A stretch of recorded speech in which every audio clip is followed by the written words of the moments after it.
হে আল্লাহ, একমাত্র আমি আপনার কাছে আমার দুর্বলতার কথা জানাচ্ছি এবং একমাত্র আপনার কাছেই আমি আমার অভাবের কথা জানাচ্ছি এবং মানুষের নিকট আমার অসম্মানের কথাটাও আপনাকে বলছি।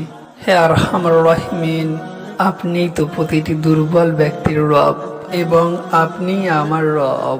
আপনি কার কাছে আমাকে ছেড়ে দিলেন? এমন অচেনা মানুষের কাছে যারা আমার ক্ষতি করতে চায়, নাকি এমন শত্রুর কাছে যাকে আপনি আমার চেয়ে অধিক শক্তি দিয়েছেন? হে আমার রব, যদি আপনি আমার উপর রাগ না করে থাকেন তাহলে এর কিছুতেই আমার কিছু আসা যায় না। কিন্তু এ মহান রব, আপনার আশ্রয় পেলে আমার পরিস্থিতি হয়তো আর একটু সহনীত হবে।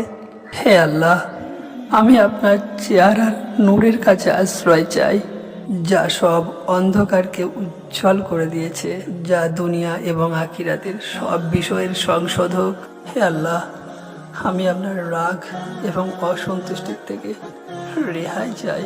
হে মহান রব, এই সব কাজই শুধু আপনাকে খুশি করার জন্য করা এবং আপনি ছাড়া কোনো শক্তি নেই, কোনো ক্ষমতাও নেই। হে আমার মহান রব, আমাকে দূরে ঠেলে দিও না সেই অন্ধকার লালসময় জীবনে, সেই অন্ধকার দুনিয়াতে।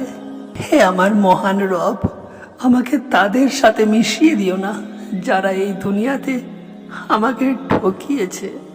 হে আমার মহান রব, আমি তো আশ্রয় চাই শুধু আপনার কাছে, যেখানে আপনার ইবাদত করেও শান্তি আছে এবং আপনার ইবাদত করেও আমার ভুলের মাসুলগুলো ক্ষমা পাওয়া যাবে।